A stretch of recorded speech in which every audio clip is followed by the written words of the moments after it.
Yo. Yeah. Y'all know what time it is. What's going on, guys? What's going on, guys, man? I want to, I got an email. And y'all can also send me stuff in the email. I appreciate the ones who do.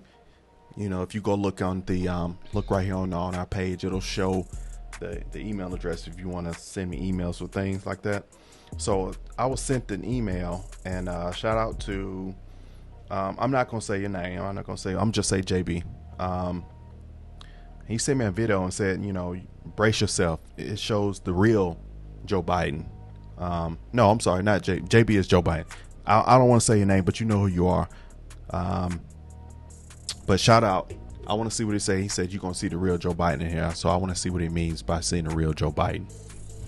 See, this is the kind of stuff we needed back then. Right then. It would have been a whole different game. But, I mean, I'm sure it was out there. We just did not know to go investigate. Or would we have been closed-minded? My mind would have been closed. I don't know. And I would have been trying to do comparisons on why, oh, this is what he did over here, though. So, you know what I'm saying? It would have been. Maybe so. We already have a nigger mayor. We don't need any more nigger big shots. I learned a lot. And I learned that... Wait, was he actually just saying that? Or was he reading something that was... But he said that confidently. You see, he said that like in the regular conversation. Okay, let's keep going. He said Robert Boyd, prominent KKK member and West Virginia Democrat senator. Corn Pop was a bad dude. I think the two-party system is good for the South and good for the Negro, good for the black in the South. Other than the fact that they still call me boy, I think they've changed their mind a little bit. If Haiti just quietly sunk into the Caribbean or rose up 300 feet, it wouldn't matter a whole lot. Is it because blacks are involved in Haiti? It was old media that got him in trouble. Personal comments he made about another White House hopeful, Senator Barack Obama. I mean, you got the first sort of mainstream African American who was articulate and bright and clean and a nice looking guy. I mean, that's a storybook, man. See, look how articulate and bright. I mean, do you have to say that? But my question is, this stuff has always been out there. How didn't this influence voters' decision that were privy to this information or did the homework to go and look? Great you asked. It's called the media, and it's called swaying your political views to a particular side because of a particular agenda. So they take your eyes off the truth and point you in this direction. They take your chair and point you over here. So if I feel like I would be able to say, because I know myself and how I feel about when I find out new information and it's a fact. You know, if I've learned this thing, it's really hard to say, okay, well, I know this thing, but now I'm going to go against it and do this, especially something big like that. Correct. He's going to let the big banks once again write their own rules. Unchain Wall Street. They're going to put you all back in chains. We have this notion that somehow if you're poor, you can't... See, I would like to have known how that went after that. When somebody say they're going to put y'all back in chains, what does that... You must be talking about your mama. Relate over in this... You know, we probably should have seen the whole full context of that. Even though you said that, I don't care how the context... I get what you're saying. Like, it's like reading from the Bible, right? People like to take off the little pieces, right? But then it's the full context that will put it together. But with him saying that, it don't matter what the context is. You still said them particular words. Yeah, but he could have been saying based off what the thing he was talking about, the discussion. He could have been saying that, you know, they're going to put y'all back in chains based off of whatever I want y'all to vote against. Or I'm trying to tell y'all something to do better than this. Yeah, I can see that. And not do it. Poor kids are just as bright and just as talented as white kids. It's a long way until November. We got more questions. You got more questions, but I tell you, if you have a problem figuring out whether you're for me or Trump, then you ain't black. See, when he really said that, that was stupid. I remember let me. It has nothing to do with Trump. It has to do with the fact I want something for my community. I would love to see. Take a look at my record, man. I have a record that is second to none. The NAACP has endorsed me every time I've run. Why? What they say? What move the camera. The NAACP has endorsed me every time I've run. And it says NAACP doesn't endorse candidates. So wait a minute now.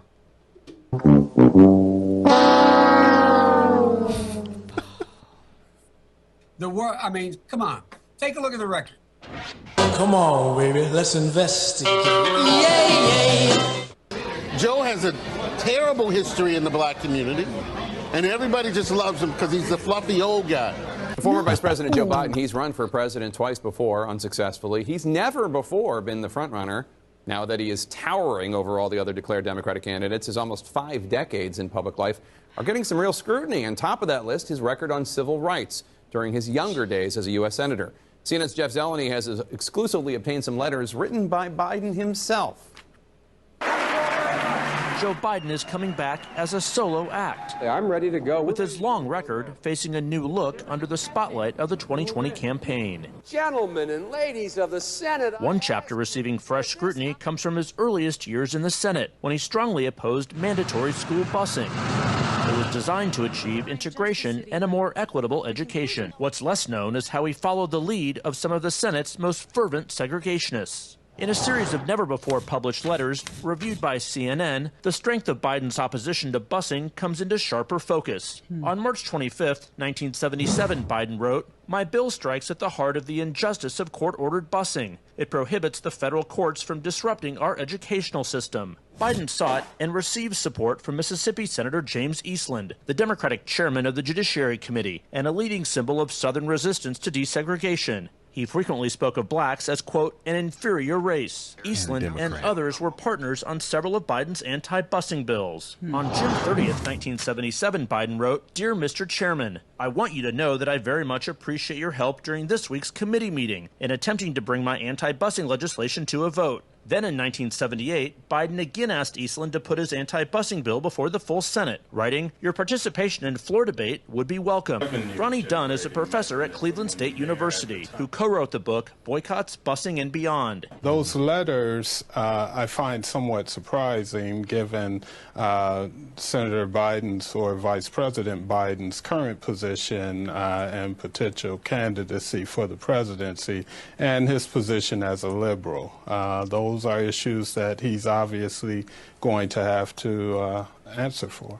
You said surprising. Surprising in what way? Well, the fact that he would solicit the support of staunch segregationists, James Eastland as well as Jesse Helms, introducing legislation as opposing busing at that time. Now to the race for 2020 this morning and new backlash against former Vice President Joe Biden. He's refusing to apologize as he faces growing criticism over comments he made about being able to work with others in Washington. But his examples were segregationist senators 40 years ago. Apologize for what? Refusing to apologize for touting his ability to find common ground with senators he disagreed with, even segregationists. Biden is facing sharp criticism. At a fundraiser Tuesday, Biden describing Senator Herman Talmadge of Georgia as one of the meanest guys I ever knew, but adding, well, guess what? At least there was some civility. We got things done. And recalling Senator James Eastland of Mississippi, Biden said, he never called me boy. He always called me son. Biden's 2020 rival, Senator Cory Booker, demanding an apology. Somebody running for president of the United States, somebody running to be the leader of our party, should know that using the word boy in the way he did can cause hurt and pain. Vice President Biden shouldn't need this lesson. Now, Biden actually took it a step further, saying that it was Senator Cory Booker who owes him the apology. Cory should apologize.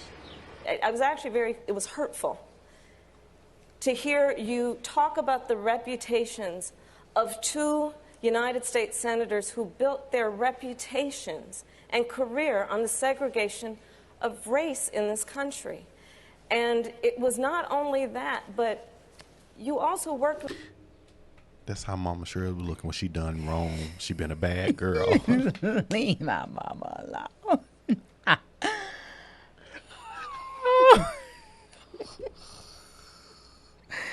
Better leave my mama alone. She's too funny. With them to oppose busing. And, you know, there was a little girl in California who was part of the second class to integrate her public schools. And she was bused to school every day. And that little girl was me. To coddle the reputations of segregationists, of people who, if they had their way, I would literally not be standing here as a member of the United States Senate, is, I think, it's misinformed and it's wrong. But Biden is not backing down. Apologize for what?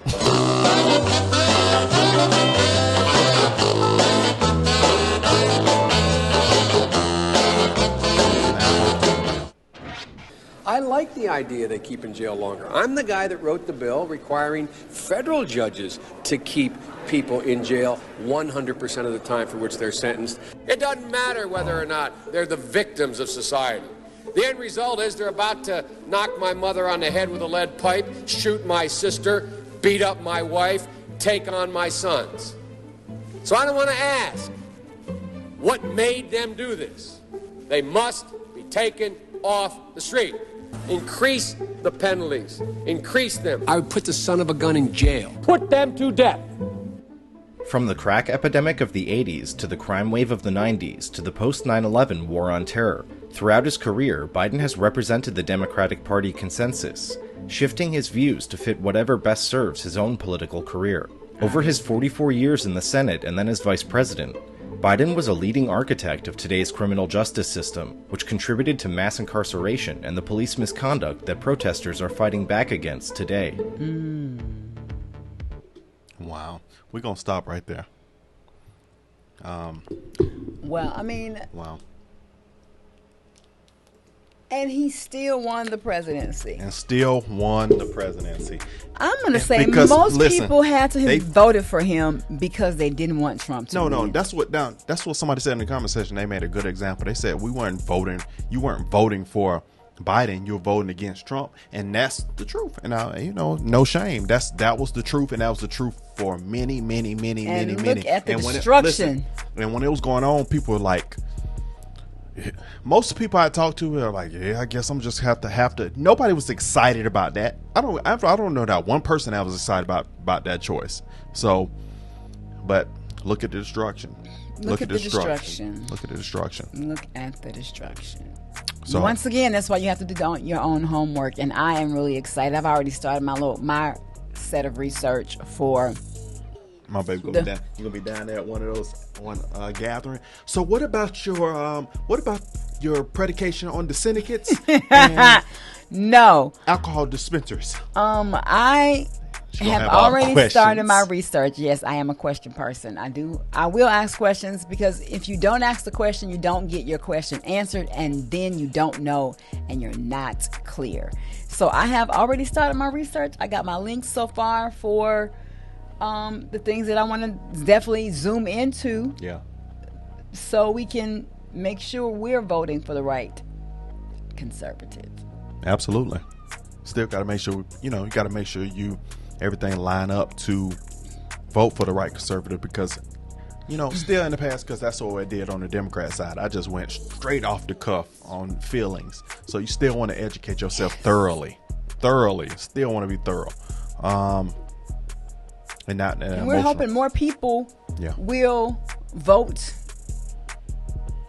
with more knowledge and more understanding. I would like to see more people of color get more understanding and come over and choose really the side that's really a real side. To the rights, the morals, the mindsets of how things can really be shifted in society. Now, is that going to erase every problem? Of course not. Of course Are not. we still going to have to deal with certain things? Of course. Yes, we're fighting for, or that we're trying to come to a common grounds on. Yeah, that's what life and growth and law and order is all about. But still, you want a person that's going to represent you the right way. Correct. With no hidden agendas. Without a hidden engines.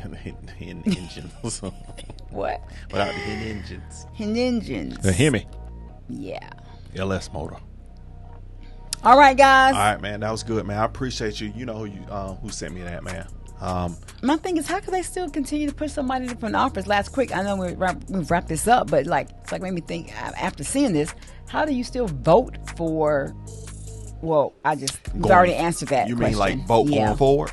Never mind. You don't. Yeah. You don't. They were trying to not vote for one person, so I'll vote for you. But that was not smart. Exactly. Okay. We ain't judging. Just saying. Just saying. Like, comment, subscribe, don't take a nosedive, but comment down in the section below if you want some. Some more. We'll see you on the next one, man. Love you guys. Bye-bye.